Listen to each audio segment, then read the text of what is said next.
Hello YouTube, welcome to Fine Day, and today we are going to have a look at Jarsyl Dark Age Scion in Historic Brawl. This deck aims to win by cheating in to play a bunch of big fat creatures by various means like Indomitable Creativity, Transmogrify, or Thran Temporal Gateway. So basically cheat them into play for very cheap in large quantities and then just winning the game that way. Our commander Jarsyl Dark Age Scion is a 3-mana 3/3 legendary creature human wizard in Gruul, and it has a starting intensity of 1, that's a digital only mechanic. And then at the beginning of combat on your turn, you may cast a spell with mana value only equal to Jarsyl Dark Age Scion's intensity from your graveyard without paying its mana cost. If you do, perpetually increase Jarsyl's intensity by 1. So there is no way in the game to reduce the intensity. Even if you put it back into command zone, the intensity will always stay the same.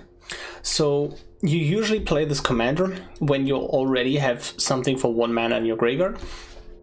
This is why we play cards like Bushwhack or Warlord's Fury. You can just use this on turn 1, cycle it away, then on turn 3 play the commander, immediately flash Warlord's Fury back, draw a card, gain some card advantage that way. So now the intensity is at 2, the next thing you flash back has to be 2 mana, then 3 mana, then 4 mana. There is a little bit of a gap at 3. It's a bit of an issue to find good 3-drops to flash back. That's why in certain games Jarsyl is not as effective as in other games. But there can be times where this intensity goes into real threatening levels. Like you flash back a 5, then you start flashbacking a 6, and you know it becomes really difficult for your opponent to stop that kind of thing.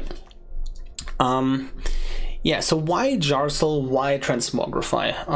So Gruul Transmogrify is an archetype that has a lot of support, and we don't even play all the supporting pieces, right?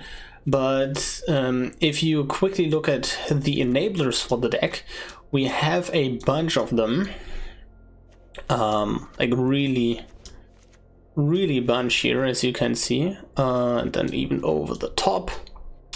So these are cards that in one way or another cheat creatures into play, and then we want to have card advantage. We just want to have card advantage, and initially this was Jarsyl's problem in my opinion, where the commander doesn't do anything besides card advantage. But in a deck like this, that is exactly what you need, and this is why Jarsyl is such a good fit for this kind of deck archetype here. And yeah, then the rest is we play a bunch of token enablers. Only a few of these actually care about the token in play. So yeah, only these 5 really, but the tokens also have additional utility, you know, just being tokens on the field, attacking in against control decks, just a bunch of utility that's pretty neat in my opinion. And then a lot of the time in matchups where we don't want to cast those token cards, we can just discard them with our various discard effects like Tormenting Voice, Cathartic Piper, Cathartic Reunion, and just cycle through our deck extremely quickly. Because turn 1 you play a cantrip, turn 2 Cathartic Reunion, dig 3 cards deeper, turn 3 Jarsyl, flashback a cantrip, turn 4 flashback Cathartic Reunion, draw 3 more cards, and we just see a very high quantity of cards very quickly, and that is also really needed in this deck where it suffers a bit from inconsistency really. One thing to note here, the worst thing to get randomly into play with something like an Indomitable Creativity in this deck is going to be a Howlpack Piper. That is the smallest creature in our deck, and then that is followed by Ilhark the Razeboar. But I just think that this is a really good enabler for the deck. It is really good against control where it can't be countered, and it can just be a threat on its own, because if it flips repeatedly back and forth, that can just be a huge issue for the opponent. Yeah, but other than that, there is not too much to say about this deck. One thing I wanted to mention as well, as you can see, I have a bit of a scuffed setup. but somebody told me to just do it, and so here I am just doing it. A new upload. Don't expect something like one video per day. I'll be happy if I get to one video a week right now, but yeah, I hope I can deliver some more content. You guys seem to enjoy it, so let's dive right into the gameplay and let's do it. We are ready to play against Rusko Clockmaker. The new hotness of the format, so to speak. But you know what's also hot? This hand. Okay, Strike-Rich is especially amazing because we get to turn to Jarsyl, immediately flashback Strike-Rich. And Jarsyl doesn't exile the cards from the graveyard, which is pretty cool.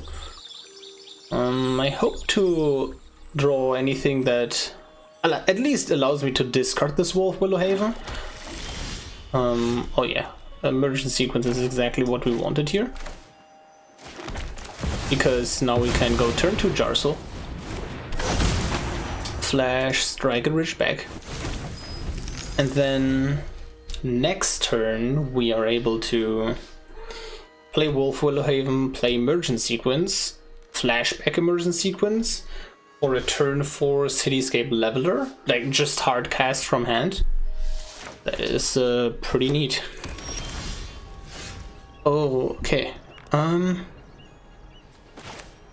So usually you want to enchant these Wolf Willowhaven like effects on basic lands so they can't get destroyed by non-basic hate, but specifically because we're playing Sundering Titan in our deck, it is kind of the opposite for us, where Sundering Titan hates on basic lands and it is symmetrical. Okay, so now red source. I mentioned already that we mostly want green sources, I believe. Did I? Not sure. Anyways, we mostly want red sources. Like, we only need 1 to 2 green sources and then the rest red sources. Yeah, this board is already pretty threatening in my opinion. And honestly, we might just want to wait a turn with this Cityscape Leveler. No, let's just... The reason to wait is so they can't kill spell this and play a... Like, we want to kill a Midnight Clock. Oh wow. Now let's just go Cityscape Leveler, turn 4 Hardcast. Yep. Destroy. Okay. Yep, that is gone, and we now have our Cityscape Leveler in play, and this is exactly what I was talking about in the deck tech. Like, our intensity is going to be stuck at 3 a lot of the time. If you hear some sound, give me a second.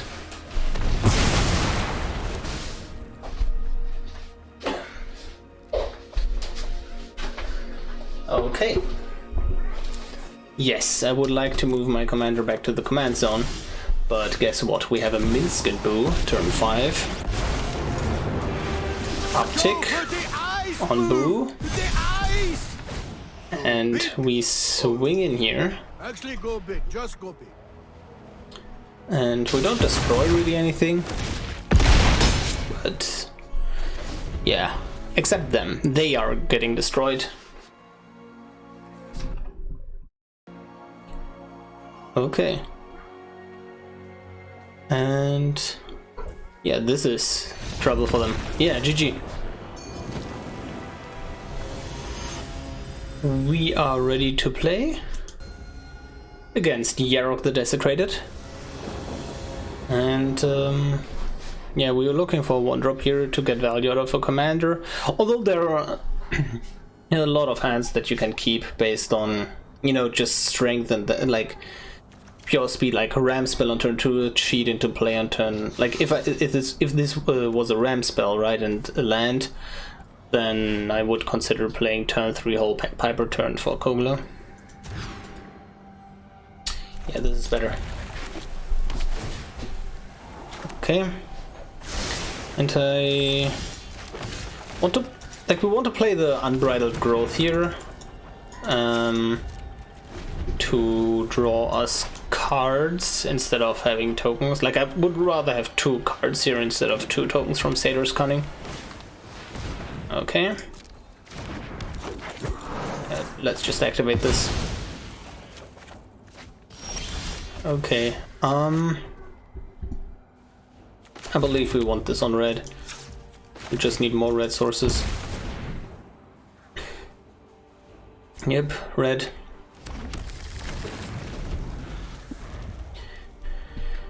And yeah, next turn we play Jarsyl, we have Bushwhack. I believe we still go for it, right? Do we wanna Bushwhack or Satyr's Cunning? Interesting. It's going to get counter, right? So let's just jam it into the counter spell, play Satyr's Cunning. And then just have a token lying around in case we need it in the future. Good news is that they can't drop Yarok yet. Bad news is that they can drop a Risen Reef. It's pretty tempting to just... Oh, they actually ramped with this, that's bad. Pretty tempting to just X equals 2 the Shadow Skull smashing.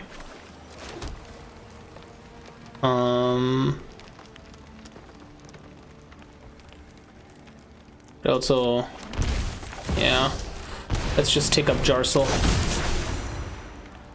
Yep, draw a card. Oh wow, I was supposed to attack there.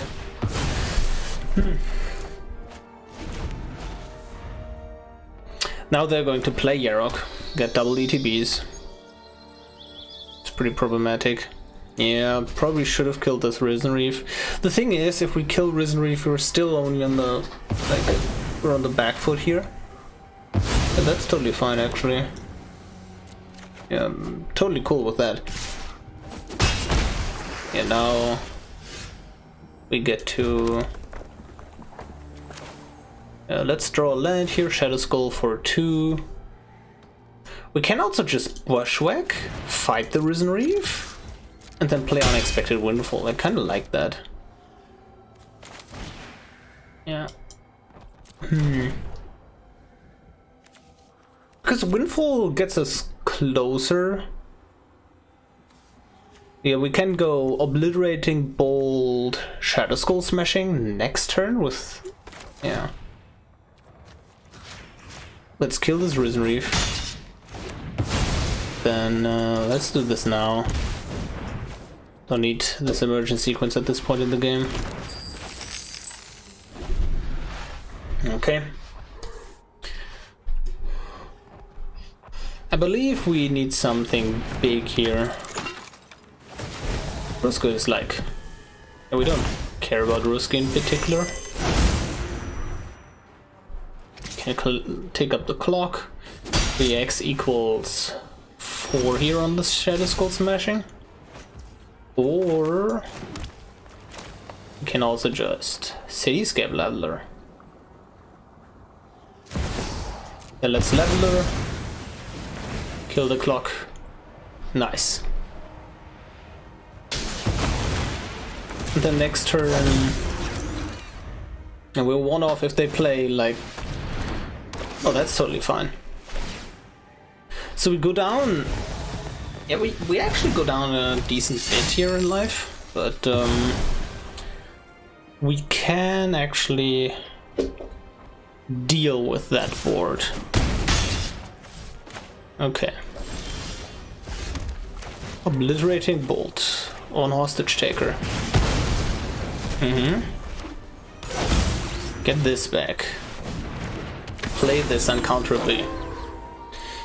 And now we have somewhat stabilized. Nope. Just somewhat. This isn't your average some before. From battle to the grave. Oh, they're drawing a bunch of cards. I don't like that. I think we just take that turn off to use Shadow Skull Smashing on Lily. Oh wait, it's on 2, right? We can just obliterating bolt it. Yeah, I like that. Beautiful. Lily gets exiled. Well, this was unpleasant.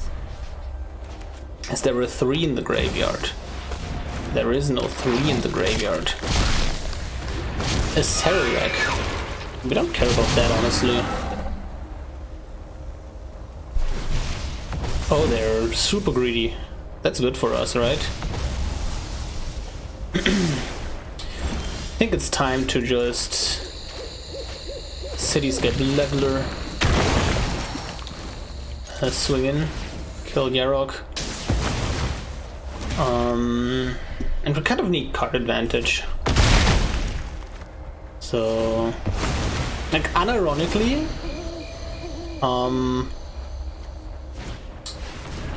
like a 3 mana discard 1 draw 2 would be one of the best draws here, because we also get to play it again with Jarsyl.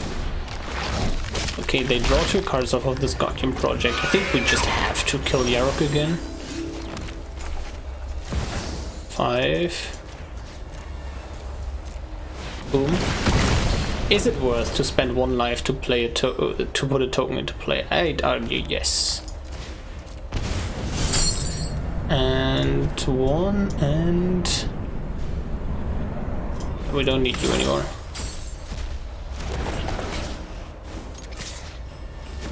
Go to 12.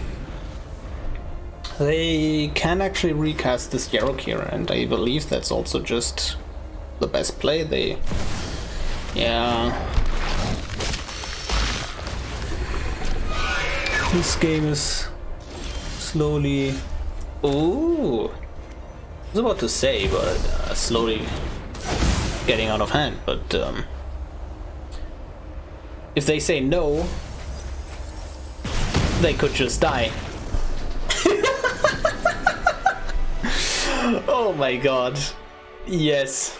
Oh my god, that was so beautiful. GG, opponent. So for any of you who didn't catch this, Combustible Gearhulk asked the opponent, hey, do you want to let the opponent draw 3 cards or mill 3 cards, but you get damage equal to the mana value? And turns out 4 plus 8 is exactly 12. GG. We are ready to play against Tezzeret, Master of the Bridge.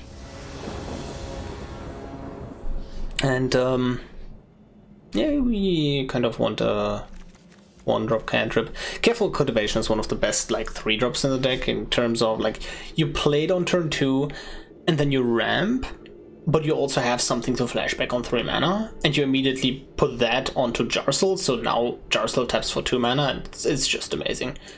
But yeah, I kind of like that more actually. Now the best draw in our 2 draws that we have is ramp at 2 mana. Here it is, a ramp for 2 mana. And we have a Sundering Titan in play. So since we're mostly playing mountains and then just a few forests, it's bad to put Wolfwillow Haven onto a forest, but we want to do it on a mountain instead, because we're going to have access mountains but not necessarily access forest. So we hope they tap out here, and then we are going to play a monster manual. The turn after that we put a Sundering Titan into play, destroying hopefully a, like, guaranteed a swamp, but hopefully also an island that they've played by that point. Oh, beautiful. Okay, yeah, I would have, like, with this hand, I would have 100% played Poseidon over the forest last turn if that was in my hand instead of the forest, because that would have allowed me to, like, not destroy a forest with Sundering Titan, but it is too late to do that now. Monster Manual. And then next turn we can put Sundering Titan into play and play Jarsyl and flashback the Warlord's Fury. which is pretty threatening. And even if that doesn't happen, we can use a cantrip and then next turn just outcast the Combustible Gearhulk if we draw land, and we have like 3 draws to see one at that point. Play an island. I know you want to, opponent. Yeah. We really want to see an island out of the opponent because, you know, Sundering Titan is a pretty good magic card to cheat into play. Ah, that's not an island. So there's an argument to be made to just not play the Sundering Titan then. But let's just see let's just see if this Jarsyl resolves. One thing to note is that this is only sorcery speed, so we have to do this in our main phase too. Oh. Jarsyl gets to flash something back. Beautiful. Draw a card.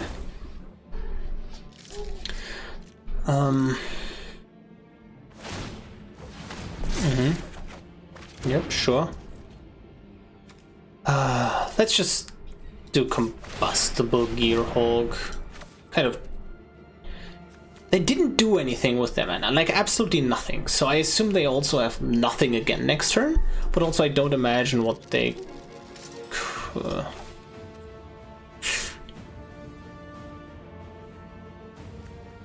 That's just combustible. I really like the idea of, like, if we have big things on top of our library, it either deals them a ton of damage, right? Or we get to put them into play with Monster Manual. Very much assume that they are not... like that they're taking damage. Oh wow, they let us draw. And in this case, it would have been better for them to take damage. But it is what it is. Island. Opponent. You want to play an island. Please. Feed the Swan? That's totally fine. It's actually very fine. This Hangerback Walker is kind of annoying because it lets them jump quite a lot. But Jarsyl already, like, did his job where flash something back, cantrip, beta removal. Like, inherently that was already just a 2-for-1. And that's all we're looking for in this commander.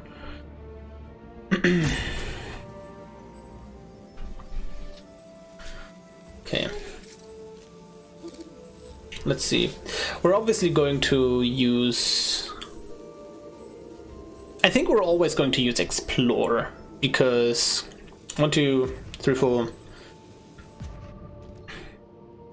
If we Explore and then just Flashback Explore with Jarsyl, I still believe we have 2 mana for this monster manual, right? Oh, they just missed the land drop. Oh, that's huge.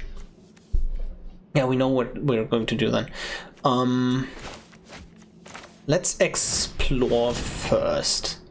Because if we draw land with this, we can play Jarsyl. If not, I think that's too risky. Okay, we didn't get a land. Because now we would need to... Oh no, that wouldn't work anyways. Math. Pretty hard. Let's just swing in.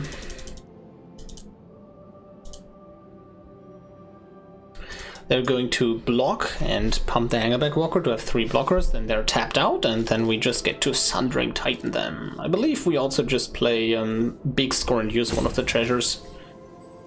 Just to filter through our hand. And I believe we discard Shatter of the Skull. Squirrel. Pretty hard word to pronounce in my opinion. Opponent is thinking. Maybe they are thinking about bouncing the Combustible Gearhulk. That wouldn't be great advice though. Maybe they also have just, you know, connection issues. Which can happen, especially since a lot of players play on mobile. It sucks, but yeah, nothing we can do about that. Okay, goes through. Yeah, I very much believe our opponent has connection issues.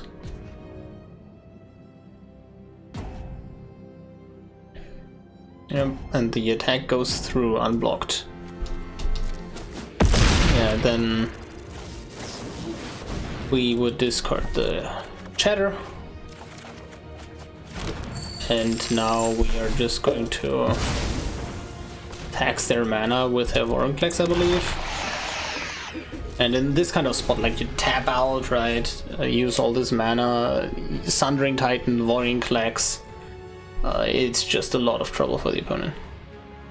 There was also a world where we could have used both treasures to play Vorinclex, and then, because our lands top for 2 mana, we could just cast the Sapperling Migration, but I believe the treasure is more valuable than the Sapperling Migration.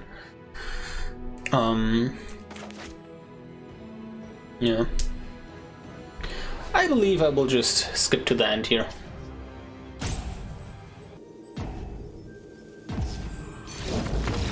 And that is the game. GG opponent. Sorry it has to end this way.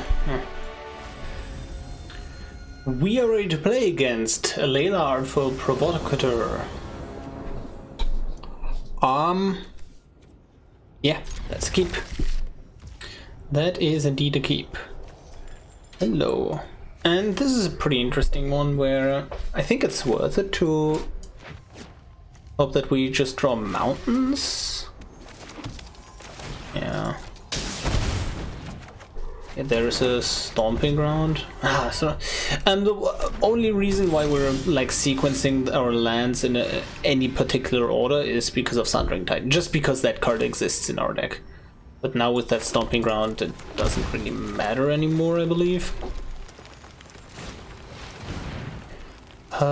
Faithless Salvaging is probably the card we're going to discard. And then, yeah, I believe this is a case of not playing Jarsyl on turn 3, where we just go Fable of the Mirror Breaker into attacking, playing a Lukka, Coppercoat, Outcast, minusing on this Goblin Shaman token. Seems good. Maybe we're just going to use Transmogrify instead though. Okay, and now we're definitely using Transmogrify. Don't need you. Don't need you. Don't need this, right? It's just worse than the land in a lot of cases. Okay. Yeah. Let's just Transmogrify. We are getting a Dracoseth. That's pretty good. That is pretty good on turn 4. And the reason why we didn't play the Sokenzan on turn 1 and the Kaplusan Forest instead is because exactly what we're about to do, where we play a turn 5 Lukka, going to minus on the backside of Fable of the Mirror Breaker, and then next turn we're going to minus again on one of these Sokenzan Crucible of Defiance tokens, right? Oh, hello. What are you doing here?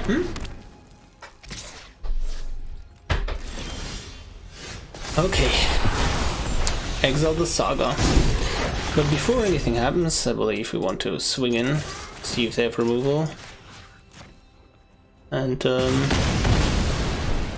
yeah, this is already pretty brutal, so there's an argument to be made. Instead of playing the Lukka and going even more over the top, we're just supposed to play a monster manual. And since they didn't answer this Dracoseth, I believe that is the correct play. Purely because like this board is already winning and they didn't have an answer last turn, and their answer is likely a board wipe, where like it's it could also just be an inventive iteration. Oh. Yeah, but like they didn't have SWAT removal last turn, so I think it was correct to just play at the monster manual, because now we can put a Dracoseth into play and yeah, play this Lukka. And we could even have the chance of getting a haste enabler off of this. Okay, minus. They call me a pariah because the tools of war surround There is me. Yep. There's a Kogla. And then we're going to put another, like just a Draco's Earth into play again. And next turn, we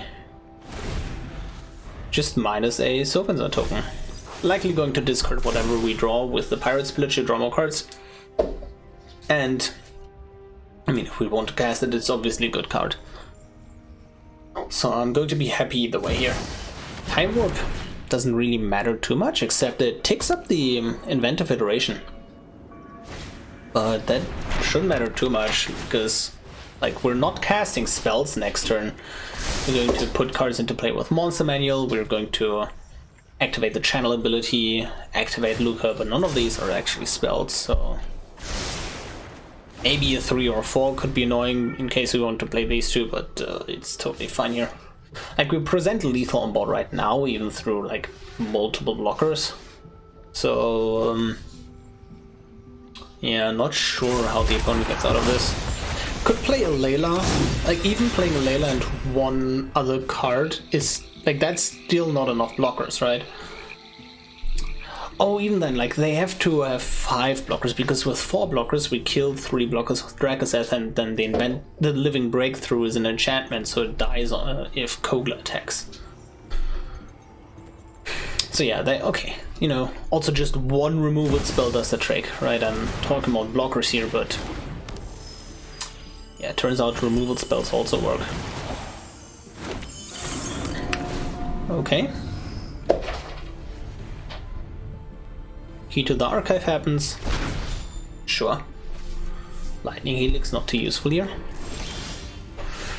Yeah, we're not going to cast that. I believe we are just going to go to combat. It should be lethal. So, Draco's, 1, 2, 3. You. And that is lethal. Although maybe we're supposed to play Jarsyl pre-combat here.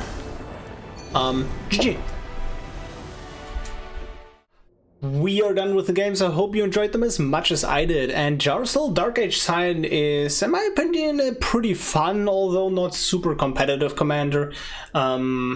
I mean that with all good intentions, though. Like, the commander does perform at the queue, and it is, you know, powerful when it pops off, but it's not something I would bring to a tournament. If you want to play this deck on a budget, though,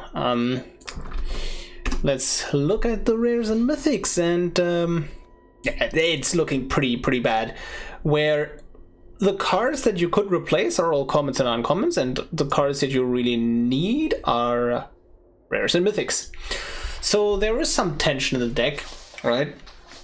For example, Purphoros Bronze Blooded can only put red creatures or artifact creatures into play, right? And then you have things like Old Gnawbone, so Purphoros can't put everything into play that you have in your deck. Whereas Thran Temporal Gateway can actually put everything into play, because everything is historic, and that's legendary or artifacts specifically, and all of these are either artifacts or legendary, right? Quicksilver Amulet can put anything into play, as well as Monster Manual, so that there is no issue there. But like, your deck kind of limits you in a way where you optimally only want to have red or artifact cards, and then your artifacts cards, if they're not red, should be legendary, or like at least colorless. It's a bit weird, right? Like, there is some tension in the top end, you like what you can run and what you might not want to consider. So this is why I chose to run these creatures to cheat into play, and it's kind of rough to replace them, right? You also need all your cheat into play effects. All of these are rare and mythic after all. And then, like, these are mostly replaceable, right? Like, just play cantrips instead. Like some more like different kinds of removal. Even a lightning strike would be fine in this spot. Yeah, like, mana base wise, it can be pretty rough if you're on a budget, especially like given the fact how like you want to curve out 1-2, then play Jarsyl, and then flashback the 1 and 2 and use your mana for other things, and you can't do that if you have a lot of tap lands in your mana base, so you're mostly going to replace the lands that you don't own here with basics. And that's really about it, to be honest. Hope you enjoyed my video after, around about a couple months of not posting. I do plan to make some more videos in the future, but again, nothing super insane, just a couple videos here and there. So watch out for that, and I will see you in the next video.